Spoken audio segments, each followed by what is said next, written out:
Samsung just released a new folding phone with a bold claim that it has revolutionary flexible glass, like it says here on their website. We'll be putting that to the test today.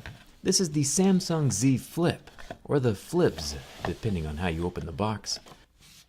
It does come with a case, one for each half of the phone. Kinda nice. Samsung says this is a statement smartphone for people who want to stand out, a phone that demands attention. And I'd have to agree. The ability to fold your phone in half is genuinely crazy. And by crazy, I mean crazy awesome. We can now have a full-size phone in a compact design that takes up half the space. The future is amazing. It's time for a durability test. Let's go. Let's get started.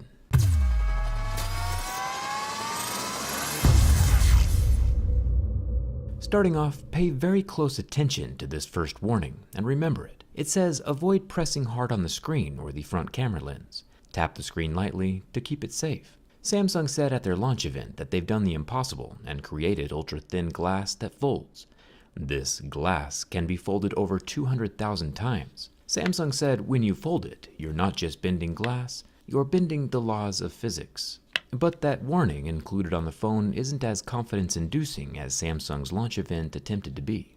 It does feel nice though. This type of fold is definitely my favorite so far. I like having a phone that folds instead of having a tablet that folds. There are two things I noticed right off the bat with the Z Flip. One is the crease here still along the center, not a big deal. There's also a small divot in the display above the front-facing camera lens. You can see the curve of my lights along with the bend of the surface of that display. The Samsung logo along the spine gets entirely covered up when the phone is open. This new hinge design apparently has thin brushes inside to keep out dust. We'll test that later. There's also no screen lifting off the frame like we saw in the Motorola Razr, which probably makes this design much safer and more long-term. There is a bit of a gap between the two halves of the phone when it's closed, also fine, and it makes sense because if the screen really is glass, we can't have glass clacking against glass every time the phone gets closed. That just wouldn't end well. Speaking of things not ending well, it's time to see if this material really is glass or not. I've been doing the same durability test on every major new smartphone since the Galaxy S6 came out 5 years ago. It is an expensive hobby, yes, but I think it's fairly useful in finding out what your phone is made from, and how well it'll handle everyday life.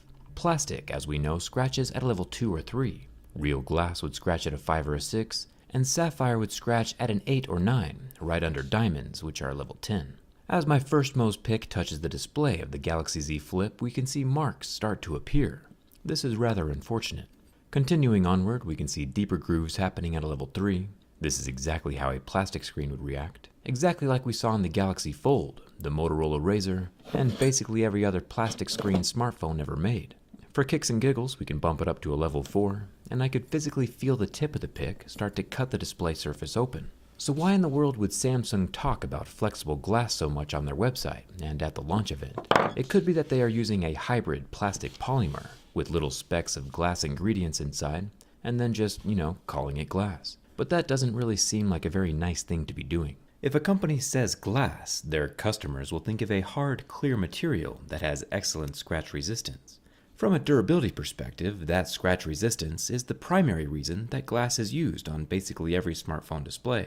Samsung is calling this glass, but this display clearly doesn't have the scratch resistance or structural benefits that customers are expecting from glass. If glass isn't glass, then truth doesn't matter, and truth should matter. This isn't American politics.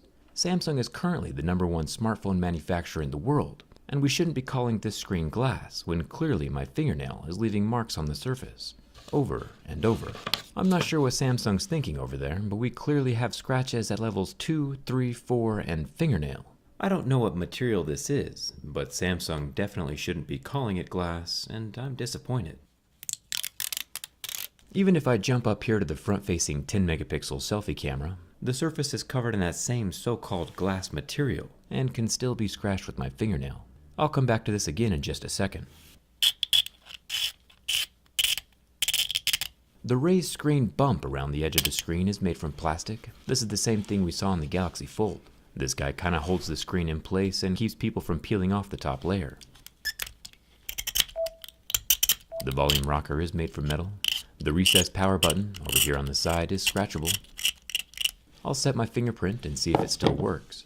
Don't mind my thumb, by the way, I smashed it with a TV a few weeks ago. Now the phone is still able to be unlocked, even though the fingerprint scanner is damaged, but to test it some more, I added some more scratches. And after the additional scratches are in place, my fingerprint stopped working.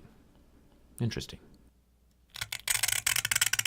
The frame of the Galaxy Z Flip is made from metal, and down here along the bottom, we have more metal alongside the singular loudspeaker, the USB-C port, and, the no headphone jack.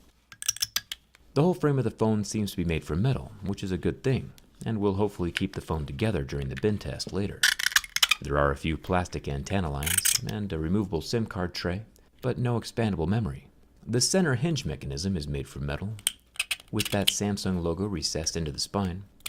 Each of the tiny letters is made from a piece of shiny foil that is glued inside the cavity. These will probably never fall out on their own, but it's interesting to see what the Z Flip is made from. The rear panels are made from glass, both the top and the bottom sections. This mirror purple is kind of growing on me. It gradually switches between purple and blue, depending on how the light is shining on it. There are two cameras on the back, a 12 megapixel ultra wide angle camera, and a 12 megapixel normal camera, both covered in real scratch resistant glass. I think the fingerprints are getting a bit out of hand though. Thanks to our channel sponsor Dbrand for hooking me up with the limited edition robot camo. Each of these fingerprint fighting skins are totally unique. No two phones will be the same, and the individual drawings are super intricate, and are currently available for every phone that Dbrand covers, not just the Galaxy Z Flip. I got one added to the back of the grip case for my Note 10 Plus, since the grip case has the cutout for skins and can be swapped out whenever. Kind of fun. I'll leave a link down in the description if you want to pick up some robot camo or a case for your own phone. One cool thing about the Folds is it has the world's tiniest viewfinder for selfie taking. I can double click the power button and it lets me see myself and take a cute little pic. Thumbs up for that. We'll perform the world's smallest scratch test on it, and moving up through Mohs scale of hardness, we can see that pics 1 through 5 don't leave any marks, like we would expect. We only see scratches starting at a level 6, with deeper grooves at a level 7. Which is the scratch resistance we expect from anything with the word glass in the name. Anything that scratches earlier should not be called glass. Even if the Z Flip display does hypothetically have glass ingredients in it, we shouldn't be calling it glass unless it has the properties of glass. I can't go make a pile of mud, sprinkle in some chocolate chips, and then call my mud a cookie. Just because it has some of the ingredients of a cookie, that shouldn't be allowed. The thin display lasted about 15 seconds under the heat from my lighter. When I pulled the flame away, there were burn marks still left on the screen, and it did not recover. One really interesting thing though, if you watch again, is that you can physically see the screen change shape as the heat from my lighter heats it up. Plastic, of course, is affected by the temperature of my lighter. Glass, however, would not be physically affected in the same way. As the surface cools down, the shape of the screen returns to normal. Let's start with the slam shut test. You know, if you get a little aggressive with hanging up on someone after a phone call, and you smash the phone closed. We gotta see if the phone survives. It does have the physical raised bumpers all along the outer edge of the screen. Those bumpers are absorbing most of the slamming force, and the screen is still in one piece. Of course, the phone is meant to fold inwards. Samsung said it would survive 200,000 times, which is 182 times a day if you plan on keeping your phone for 3 years. Bending back the opposite direction, though, is a different story.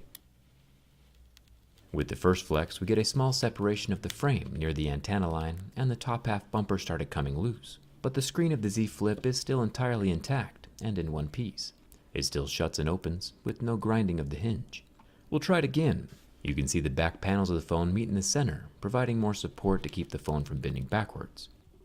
And the phone hinge does a really good job of keeping the phone shape for the most part. Only on our third bend did we finally hear a snap from the frame near that power button. And even then, the so-called glass screen of the Z Flip is still intact.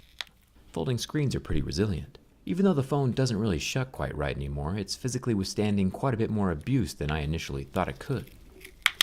Only now, after all its previous bends and cracks, does the back panel shatter. It's only a cosmetic wound since the display is still working just fine, and this is good to know. All the important things are still functional. You might be asking, hey Jerry, what if there is a super thin nano layer of glass on top of the display? If that were true, we would start to see fractures and cracks from that nano layer, but instead we only see the tip of my Mohs pics cutting into the plastic, like we would see with any piece of plastic that gets cut.